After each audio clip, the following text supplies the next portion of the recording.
चुनाव का बजा बिगुल। यूपी, उत्तराखंड, पंजाब, गोवा और मणिपुर में चुनावी तारीखों का ऐलान। 10 मार्च को आएंगे नतीजे। यूपी में 7 चरणों में होगा चुनाव। पंजाब, उत्तराखंड, गोवा में 1 चरण में चुनाव, जबकि मणिपुर में 2 चरणों में मतदान। यूपी में 403 विधानसभा सीट पर 10 फरवरी को होगी पहले चरण का मतदान। दूसरा चरण 14, तीसरा चरण 20, चौथा चरण 23 फरवरी, पांचवा 27, छठा 3, सातवां और अंतिम चरण 7 मार्च का होगा। पंजाब में 117 विधानसभा सीटों पर 14 फरवरी को डाले जाएंगे वोट। नामांकन की आखिरी तारीख 28 जनवरी होगी। 31 जनवरी तक वापस ले सकते हैं नाम। उत्तराखंड और गोवा में भी 1 चरण में 14 फरवरी को डाले जाएंगे मतदान। मणिपुर में 27 फरवरी को पहला चरण, जबकि 3 मार्च को दूसरे चरण की वोटिंग होगी। कोरोना को देखते हुए चुनाव आयोग का बड़ा फैसला। 15 जनवरी तक रैलियों, रोड शो, पदयात्रा और नुक्कड़ सभाओं पर रोक लगाई। 15 जनवरी के बाद दोबारा कोरोना हालात की समीक्षा करेगा चुनाव आयोग। मुख्य चुनाव आयुक्त ने कहा, ज्यादा से ज्यादा वर्चुअल सभाएं करें दल। उत्तर प्रदेश, पंजाब और उत्तराखंड में चुनावी खर्च की सीमा बढ़ाकर 40 लाख की गई। मणिपुर और गोवा में खर्च की सीमा 28 लाख रुपए। आपराधिक उम्मीदवारों के लिए भी चुनाव आयोग ने दिशा निर्देश जारी किए हैं। उम्मीदवार को आपराधिक इतिहास बताना होगा। टीवी चैनल और अखबार में कुल 3 बार देनी होगी जानकारी। 5 राज्यों में 18 करोड़ 34 लाख मतदाता चुनाव में करेंगे मतदान, जिनमें 8 करोड़ 55 लाख महिला मतदाता। यूपी में 29% महिला मतदाता मतदान करेंगे। 5 राज्यों के चुनावों में 16% पोलिंग बूथ बढ़ाए गए हैं। 2.25 लाख पोलिंग बूथों पर कराए जाएंगे चुनाव। अधिकतम वोटर्स की संख्या 1500 से घटकर 1250 की गई है। कोरोना काल में चुनाव कराने को मुख्य चुनाव आयुक्त ने चुनौतीपूर्ण बताया है। कहा, चुनाव पर समय पर कराना हमारा कर्तव्य है। मुख्य चुनाव आयुक्त ने कहा, पोलिंग बूथ पर मास्क, सैनिटाइजर उपलब्ध कराए जाएंगे। थर्मल स्कैनिंग की भी व्यवस्था की गई है। कोविड पॉजिटिव लोगों के लिए बैलेट पेपर से वोटिंग की सहूलियत होगी। संक्रमित मरीज बैलेट पेपर के जरिए अपना वोट डाल पाएंगे। चुनाव के काम में लगे सभी अधिकारियों और कर्मचारियों को फ्रंटलाइन वर्कर माना जाएगा। चुनाव आयोग के सभी कर्मचारियों और अधिकारियों को कोरोना वायरस की बूस्टर डोज लगाई जाएगी। चुनाव तारीखों के ऐलान के साथ ही 5 राज्यों में आचार संहिता लागू। कई जगह से हटाए गए बैनर पोस्टर। इलेक्शन कमीशन ने आचार संहिता के उल्लंघन पर कार्रवाई की बात कही। गृह मंत्री अमित शाह ने चुनावी तारीखों के ऐलान का स्वागत किया है। कहा, सुरक्षित चुनाव बीजेपी का संकल्प है। शाह की लोगों से मतदान की अपील। चुनाव तारीखों पर बीजेपी अध्यक्ष जेपी नड्डा का ट्वीट लिखा, चुनाव में फिर मिलेगा जनता का आशीर्वाद। प्रचंड बहुमत से सरकार बनाएगी बीजेपी। यूपी में चुनावी ऐलान पर सीएम योगी आदित्यनाथ का बयान। कहा, यूपी में पूर्ण बहुमत की बनाएंगे सरकार। जनता के आशीर्वाद से दोबारा सरकार बनेगी। जब उत्तर प्रदेश विधानसभा चुनाव के परिणाम आएंगे तो भारतीय जनता पार्टी प्रचंड बहुमत के साथ जनता जनार्दन का आशीर्वाद प्राप्त करने में सफल होगी। चुनाव ऐलान के बाद एसपी अध्यक्ष अखिलेश यादव का बयान। कहा, 10 मार्च के बाद यूपी में बीजेपी का सफाया। जनता ने इन्हें हटाने का मन बना लिया है। अब भारतीय जनता पार्टी का जाना तय है। 10 मार्च के बाद उत्तर प्रदेश से भारतीय जनता पार्टी का सफाया होगा। एसपी अध्यक्ष अखिलेश यादव ने कहा, को चुनाव आयोग के हर नियम का पालन करेंगे। जिन पार्टियों के पास संसाधन नहीं, उनके साथ नाइंसाफी होगी। इलेक्शन कमीशन को सख्ती सरकार के साथ करनी चाहिए। इलेक्शन कमीशन ने जो शर्तें रखी, उनके शर्तों का पालन होगा। ये इलेक्शन कमीशन को सख्ती सरकार के लिए रखनी चाहिए। अखिलेश यादव पर बीजेपी हमलावर। गौरव भाटिया ने कहा, 400 सीटों पर जीत का दावा करने वाले अखिलेश खिसियानी बिल्ली की तरह बयान दे रहे हैं। यूपी में उनका सूपड़ा साफ होगा। 400 सीटों की बात करने वाले उत्तर प्रदेश के मुंगेरी लाल अब खिसियाई बिल्ली खंबा नोचे वाली बातें कर रहे हैं। अखिलेश यादव पर गजेंद्र सिंह शेखावत का हमला। कहा, अखिलेश पहले ही स्वीकार कर चुके हैं अपनी हार। अखिलेश ने माना, बीजेपी से चुनाव लड़ना मुश्किल है। बीजेपी दूरदृष्टि वाली पार्टी है। अखिलेश यादव ने ये तो स्वीकार किया कि भारतीय जनता पार्टी से मुकाबला करना उनके लिए मुश्किल है। भगवान उनकी राह आसान बनाए। 5 राज्यों में चुनाव तारीखों के ऐलान पर दिल्ली के सीएम अरविंद केजरीवाल ने ट्वीट कर लिखा, चुनावों की तारीखों का ऐलान हो चुका है। आम आदमी पार्टी तैयार है। यूपी बीजेपी अध्यक्ष स्वतंत्र देव सिंह ने कहा, बीजेपी को फिर मिलेगा स्पष्ट जनादेश, 300 से ज्यादा सीट जीतकर बनाएंगे सरकार। को लेकर हम घर घर जाएंगे, जनता का आशीर्वाद लेकर और पुनः आशीर्वाद लेकर सरकार बनाएंगे और जनता की सेवा करूंगा। चुनाव तारीखों के ऐलान के साथ ही कांग्रेस ने भी कसी कमर। यूपी कांग्रेस अध्यक्ष अजय कुमार लल्लू ने कहा, कांग्रेस पार्टी पूरी मजबूती के साथ चुनाव लड़ेगी, प्रियंका के नेतृत्व में जीतेंगे। पूरी तैयारी है, कांग्रेस पार्टी मजबूती के साथ चुनाव मैदान में है। हमें भरोसा है कि 2022 में कांग्रेस सरकार बनाएगी। चुनावों के ऐलान के बाद बीजेपी नेता रवि किशन ने की जनता से अपील, कहा हर एक आदमी निकलकर वोट करे, आपका हर वोट कीमती है।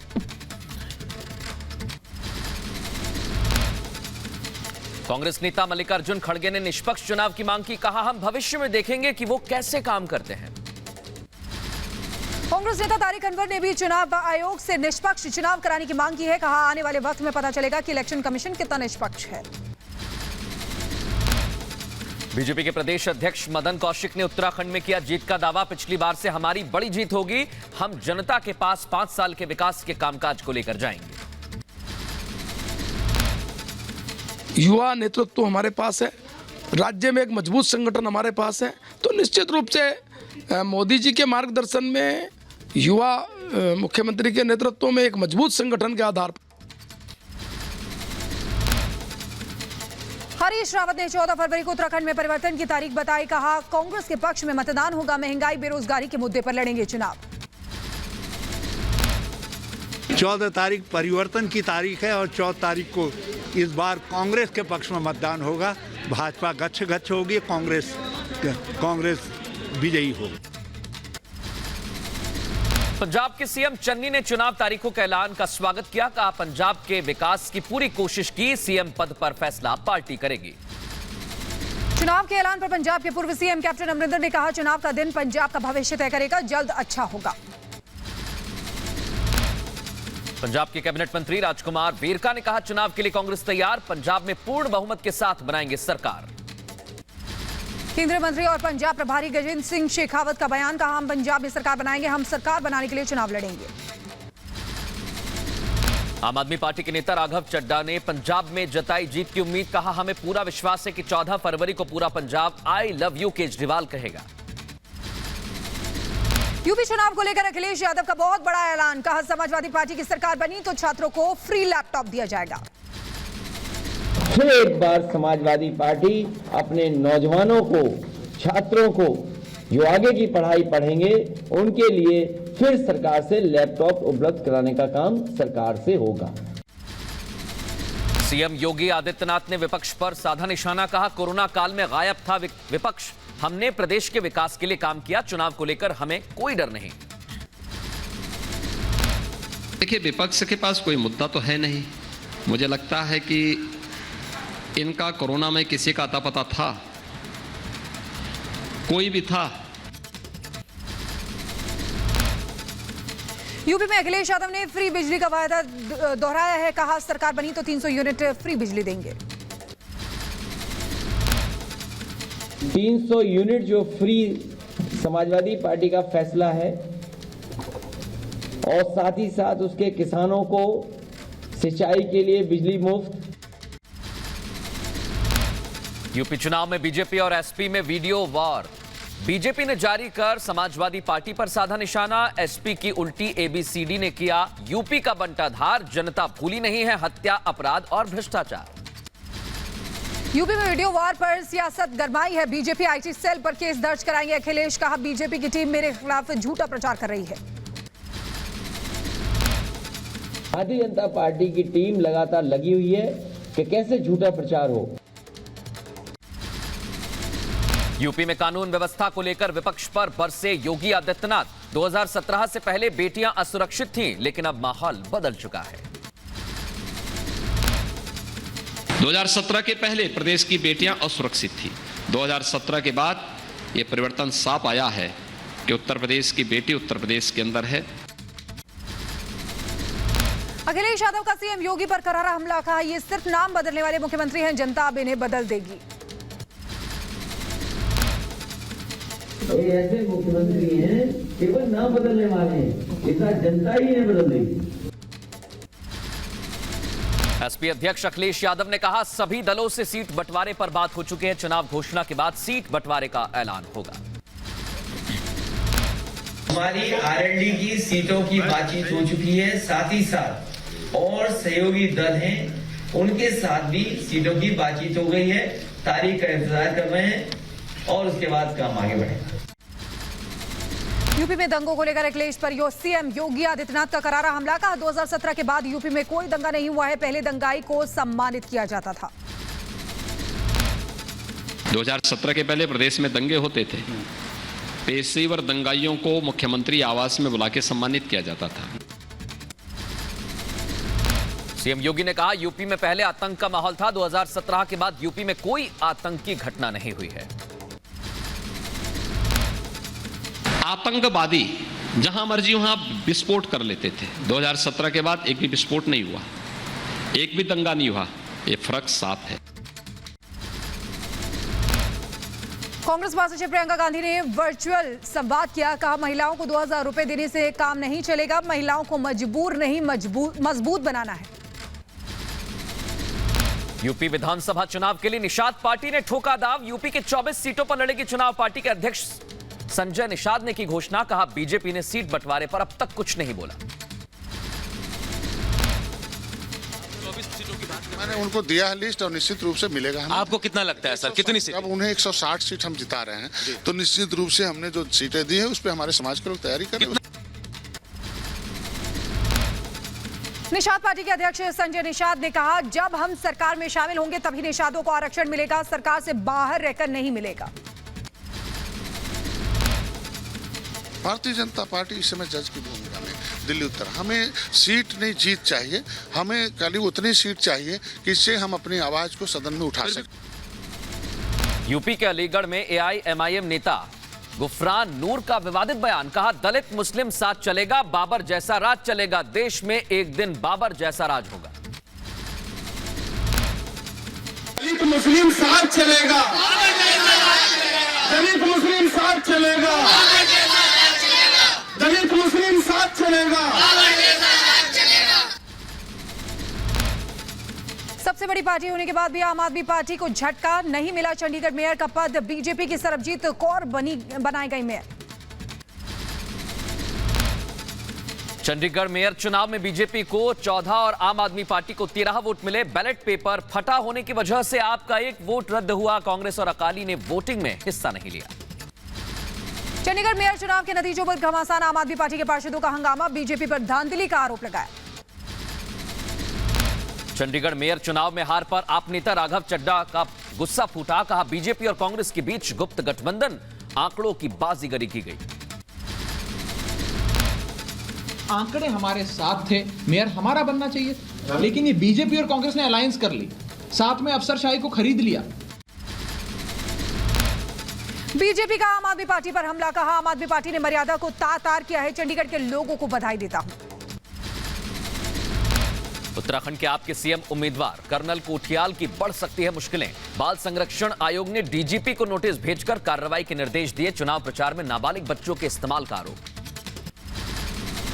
गोवा विधानसभा चुनाव के लिए टीएमसी ने प्रचार अभियान तेज किया है। 2022 के चुनाव अभियान का एंथम टीजर जारी किया है। गोवा चुनाव से पहले कांग्रेस को फिर झटका। कांग्रेस के पूर्व राज्य महासचिव और सैफुल्ला खान समेत 15 नेता टीएमसी में शामिल। सांसद और गोवा प्रभारी महुआ मोइत्रा ने दिलाई सदस्यता। पंजाब में चुनाव से पहले डीजीपी वीके भवरा ने पदभार संभाला। सिद्धार्थ चट्टोपाध्याय की जगह बनाए गए नए डीजीपी नवजोत सिंह सिद्धू के करीबी बताए जाते हैं वीके भवरा।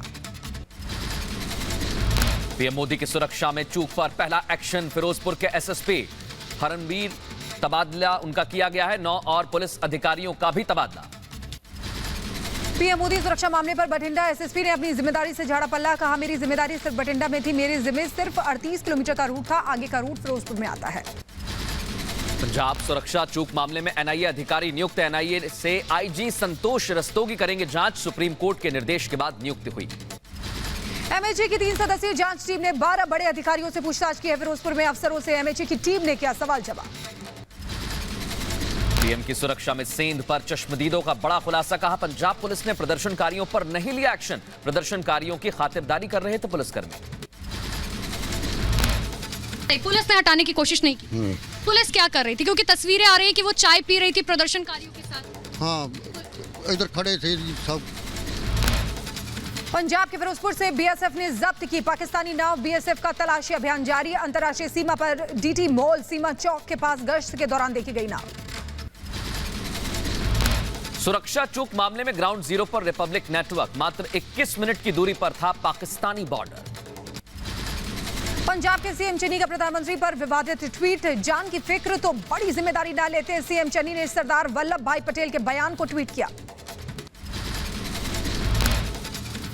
सुरक्षा में सेंध पर चन्नी के बाद कांग्रेस का विवादित ट्वीट कर लिखा, जब हाथ में देश का नेतृत्व हो तो जान से ज्यादा जिम्मेदारी की परवाह करनी चाहिए। पीएम मोदी की सुरक्षा चूक को किरण बेदी ने बताया साजिश। पूछा पंजाब के डीजीपी और डीएम कहां थे, अफसरों की जवाबदेही तय होनी चाहिए।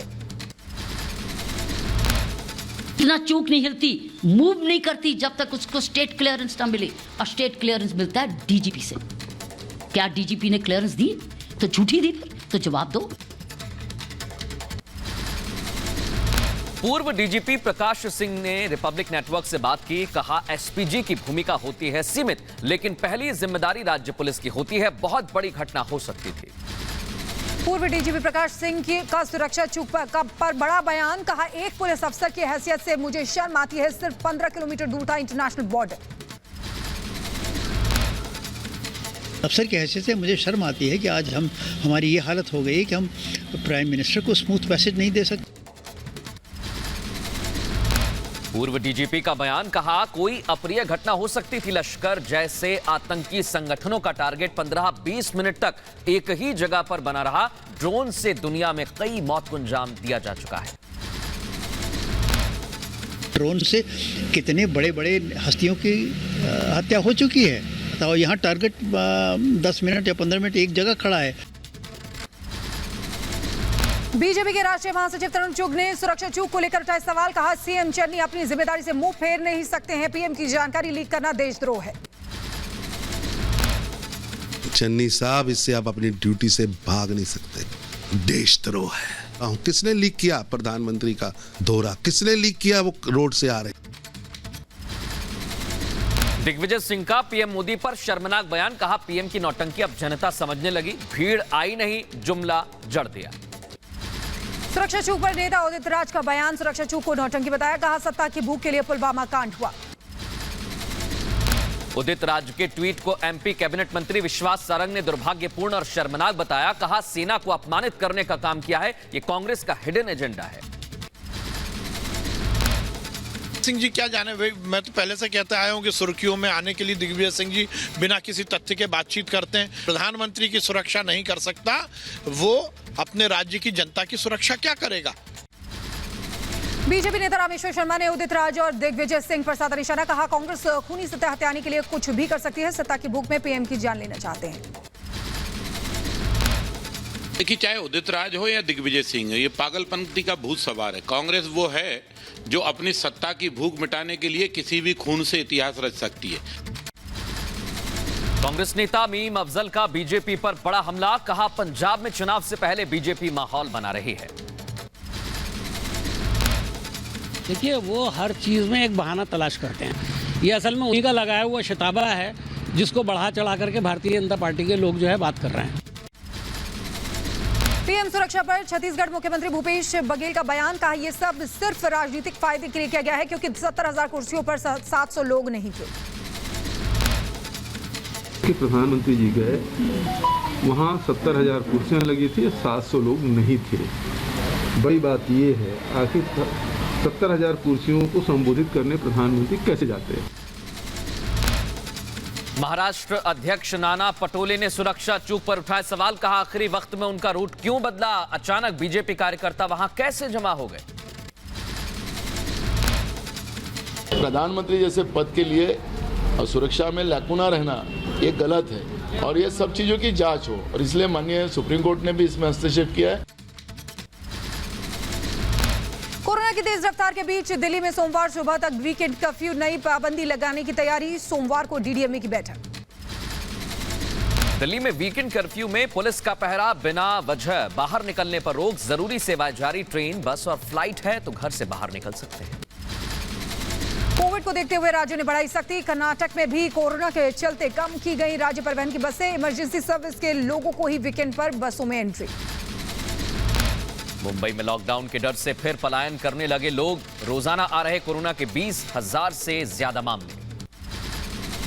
मुंबई की मेयर किशोरी पेडनेकर ने व्यवस्थाओं की समीक्षा की है। बीकेसी जंबो कोविड-19 अस्पताल और टीकाकरण केंद्र का दौरा किया। मेयर किशोरी पेडनेकर ने धारावी इलाके को लेकर जताई चिंता। धारावी में अगर कोविड की संख्या बढ़ी तो उसका लगातार कोशिश करने का काम किया जाएगा। धारावी जैसे लोगों ने वो भी करके दिखाया कि शून्य कोरोना करके। दिल्ली में कोरोना को लेकर स्वास्थ्य मंत्री सत्येंद्र जैन ने लोगों से सावधानी बरतने की अपील की है। कहा, राजधानी में 90% बेड खाली है। एक्टिव मरीजों की संख्या 40,000 के पार है। अभी से कह सकते हैं, अभी से बहुत सावधान रहने की जरूरत है। कब से नहीं, अभी से। और कब तक रहना ये भी बता देता हूँ, कम से कम 1-2 महीने जरूर सावधान रहें। एलएनजेपी के एसएस डॉक्टर सुरेश कुमार का बयान। कहा, ज्यादातर मरीज पहले से स्थिर, बिना ट्रीटमेंट के ज्यादातर लोग ठीक हो रहे हैं। कोरोना पर असम सरकार की नई गाइडलाइंस। आज रात 10 बजे से सुबह 6 बजे तक नाइट कर्फ्यू। रेस्टोरेंट और होटल में 50% क्षमता के साथ चलेंगे। सलून और ब्यूटी पार्लर को लेकर बंगाल सरकार की गाइडलाइन। 50% क्षमता के साथ रात 10 बजे तक खुलेंगे। वैक्सीन की दोनों डोज ले चुके लोगों को ही एंट्री मिलेगी। पटना में मीठापुर सब्जी मंडी को गर्दनी बाग स्टेडियम में शिफ्ट किया गया है, जिससे भीड़ में से बचा जा सके। बढ़ते कोविड केस को देखते हुए पटना प्रशासन ने कदम उठाया है।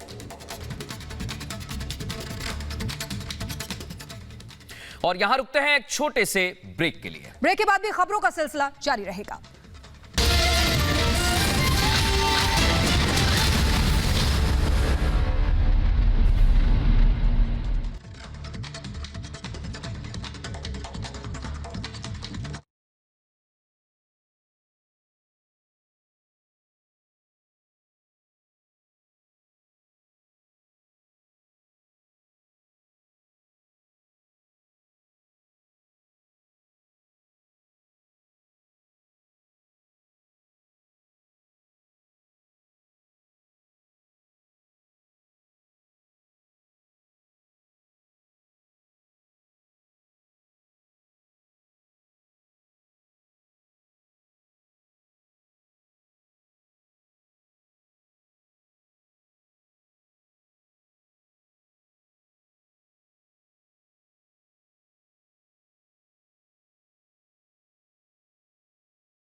देश भर में कोरोना की सुनामी, 1,41,000 का डराने वाला आंकड़ा। 24 घंटे में 285 लोगों की मौत से दहशत। देश के 2 महानगरों में कोरोना का महाविस्फोट। दिल्ली और मुंबई में पिछले 24 घंटे में 20,000 से ज्यादा नए केस आए सामने। राजधानी में संक्रमण दर बढ़कर 19.60% पहुंची। यूपी के गौतम बुद्ध नगर में कोरोना की तीसरी लहर की दस्तक। पिछले 24 घंटे में 1,141 लोगों की रिपोर्ट कोरोना पॉजिटिव आई है। देश में ओमाइक्रॉन मरीजों का आंकड़ा बढ़कर 3,071 हुआ। 1,203 लोग इलाज के बाद ठीक हुए। ओमाइक्रॉन से 2 लोगों की गई जान। 27 राज्यों में फैल चुका है संक्रमण। प्रिकॉशन डोज के लिए स्लॉट की बुकिंग शुरू हो गई है। 10 जनवरी से लगनी है बुजुर्गों और फ्रंट वॉरियर्स को तीसरी डोज। दिल्ली महिला आयोग की अध्यक्ष स्वाति मालीवाल हुई कोरोना संक्रमित, खुद को घर में किया आइसोलेट।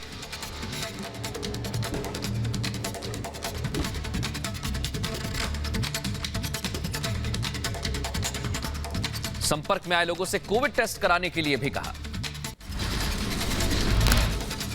अजय चौटाला के बाद अब हरियाणा के उप मुख्यमंत्री दुष्यंत चौटाला हुए कोरोना पॉजिटिव। संपर्क में आने वालों से टेस्ट की अपील की। नैनीताल जिले में कोरोना केस बढ़ने के बाद प्रशासन अलर्ट। रोडवेज स्टेशन में स्वास्थ्य विभाग ने करवाई सैंपलिंग। मास्क पहनने और सोशल डिस्टेंसिंग का पालन करने की सख्त हिदायत। आज से बंगाल के गंगासागर में कोरोना की एंट्री। 4 साधु कोरोना पॉजिटिव पाए गए हैं। हाईकोर्ट ने शर्तों के साथ दी है मेले की इजाजत। जम्मू में पूर्व मंत्री और पीडीपी के वरिष्ठ नेता अब्दुल रहमान वीरी समेत 9 लोगों पर कोविड-19 का उल्लंघन करने का केस दर्ज हुआ। मुफ्ती मोहम्मद सईद की पुण्यतिथि पर रैली का किया गया था आयोजन। यूपी के बरेली में मुस्लिम धर्म सम्मेलन। मौलाना तौकीर रजा ने तोड़े कोविड प्रोटोकॉल के नियम। 300 की इजाजत पर सम्मेलन में शामिल हुई हजारों लोगों की भीड़। यूपी के बहराइच में नाइट कर्फ्यू की उड़ी धज्जियां। एएनएम का नियुक्ति पत्र देने के लिए महिलाओं को देर रात तक रोका। महिलाओं ने लगाया उत्पीड़न का आरोप। ओमिक्रॉन वेरिएंट की वजह से दुनिया भर में कोरोना के मामलों में तेजी से बढ़ोतरी। 24 घंटे में दुनिया के 6 देशों में 1 लाख से ज्यादा कोरोना केस दर्ज किए गए हैं। अमेरिका में कोरोना ने तोड़े सभी रिकॉर्ड। पिछले 24 घंटे में 8.5 लाख के करीब केसेस आए सामने। 2,000 लोगों की गई जान। अमेरिका में संक्रमण से बढ़ते मामलों का उड़ानों पर असर। शुक्रवार को 2,200 फ्लाइट्स कैंसिल की गई हैं। लखनऊ में महिला मंगल दल के खिलाड़ियों से सीएम योगी ने मुलाकात की। बांटे खेल के सम्मान और बच्चों से कहा खेलकूद में ज्यादा भाग लेते हैं, उनका कोरोना काल कुछ नहीं कर पाएगा। लखनऊ के Sanjay Gandhi post graduate institute पहुंचे सीएम योगी आदित्यनाथ। कई परियोजना का उद्घाटन किया। दिल्ली में सैनिक स्कूलों में सेमिनार का आयोजन। रक्षा मंत्री राजनाथ सिंह ने सेमिनार में किया छात्रों को संबोधित। ग्वालियर में केंद्रीय मंत्री अनुराग ठाकुर सीमा सुरक्षा बल एकेडमी टेकनपुर के दीक्षांत समारोह में शामिल हुए हैं। युद्ध स्मारक पर शहीदों को श्रद्धांजलि दी। कैंसर इंस्टीट्यूट पर सियासी घमासान। केंद्रीय मंत्री अनुराग ठाकुर ने ममता सरकार को घेरा। कहा अस्थायी कोविड सेंटर और विश्वस्तरीय कैंसर इंस्टीट्यूट में फर्क नहीं समझती ममता बनर्जी। आरएसएस के नागपुर मुख्यालय पर हमले की आशंका को देवेंद्र फडणवीस ने बताया गंभीर। कहा राज्य की पुलिस और केंद्रीय एजेंसियां इस पर ध्यान दें। मानता हूं कि इसको बहुत गंभीरता से लेना होगा और मुझे यकीन है कि केंद्रीय यंत्रणाएं और राज्य की पुलिस ये मिलकर इस संदर्भ में पूरा ध्यान देगी। और तमिलनाडु के मुख्यमंत्री एमके स्टालिन की अध्यक्षता में सर्वदलीय बैठक। नीट से छूट के मुद्दे पर सर्वदलीय बैठक में चर्चा हुई। देहरादून में उत्तराखंड सरकार ने 2001 बैच के आरक्षियों के लिए बड़ी घोषणा की है। 2001 बैच के पुलिसकर्मियों को 4600 ग्रेड पे। यूपी के बुलंदशहर में हिंसा के आरोपी योगेश राज के विधानसभा चुनाव का भावी प्रत्याशी होने के लगे होर्डिंग। आचार संहिता लागू होने के बाद चुनाव आयोग ने होर्डिंग को हटवाया। एमपी के दामोद में शराब कारोबारी शंकर राय पर आयकर विभाग का शिकंजा। 8 करोड़ कैश और 3 किलो सोना बरामद किया गया है। पानी की टंकी से मिला नोटों से भरा बैग। मध्य प्रदेश के दमोह से हैरान करने वाली तस्वीर आई सामने। इनकम टैक्स की टीम ने नोटों को हेयर ड्रायर और प्रेस से सुखाया। नोट गिनने के लिए करीब आधा दर्जन मशीनों को मंगाना पड़ा। एमपी के दमोह में शराब कारोबारी शंकर राय पर 39 घंटे तक चली छापेमारी। आयकर विभाग ने 10 अलग अलग प्रकार की गन और 16 गाड़ियों को भी जब्त किया है। उत्तर प्रदेश के महोबा में खराब मौसम ने किसानों को बर्बाद कर दिया है। किसानों की फसलों को भारी नुकसान। किसानों ने जिला प्रशासन से नुकसान की भरपाई की मांग की है। यूपी के महोबा में किसानों ने हाईवे जाम कर प्रदर्शन किया है। आपदा से बर्बाद फसलों के मुआवजे की मांग की है। तहसीलदार समेत अन्य अधिकारी किसानों को समझाने में जुटे हैं। यूपी के संभल में जिला अधिकारी ने जारी किया नया फरमान। अपात्र लोगों से सरकारी राशन नहीं लेने की अपील की। सरकारी कर्मचारी नहीं ले सकते राशन। झांसी के मंडलायुक्त डॉक्टर अजय शंकर पांडे ने 111 वर्ष पुरानी कमिश्नरी में रचा इतिहास संस्कृत में लिखा जजमेंट। संस्कृत को मिला सम्मान। केरल राज्य के राज्यपाल आरिफ मोहम्मद खान ने महाकाल मंदिर में की पूजा। कोविड गाइडलाइन का पालन किया। दिल्ली और उत्तर भारत में बारिश और शीतलहर से जमे शहर। राजधानी में कल रात से लगातार बारिश। श्रीनगर में बर्फबारी के चलते उड़ानों पर असर। जम्मू कश्मीर में जबरदस्त बर्फबारी। मौसम विभाग के अगले 24 घंटे में भारी बर्फबारी की चेतावनी जारी किया गया। Red alert. जम्मू कश्मीर के रामबन में भारी बर्फबारी बनी मुसीबत। बर्फ के चलते रास्ता हुआ बंद। प्रशासन मशीनों की मदद से लगातार रास्ता साफ करने की कोशिश में लगा। श्रीनगर में बर्फबारी से खुश नजर आए टूरिस्ट। पर्यटन कारोबारियों का बढ़ा मुनाफा। साथ ही स्थानीय लोगों को करना पड़ रहा है परेशानियों का सामना। जम्मू कश्मीर में भारी बर्फबारी के बाद पुंछ जम्मू नेशनल हाईवे को किया गया बंद। बीआरओ की टीम बर्फ हटाने में जुटी। कड़ाके की सर्दी के बीच जम्मू में भारी बर्फबारी। वैष्णो देवी मंदिर में बर्फबारी के बाद हेलीकॉप्टर सेवा हुई बाधित। जम्मू कश्मीर के राजौरी में देवदूत बनी पुलिस। भारी बर्फबारी के चलते सड़क पर फंसी कई गाड़ियां। पुलिस के जवानों कई फंसे वाहनों को निकालने में मदद की है। जम्मू कश्मीर के पुंछ जिले में भारी बर्फबारी। नियंत्रण रेखा पर गश्त पर भारतीय सेना के जवान। जम्मू कश्मीर के शोपियां में बर्फबारी हुई है। बर्फ की वजह से रास्ते हुए बाधित। बर्फ हटाने की कोशिश कर रहा है प्रशासन।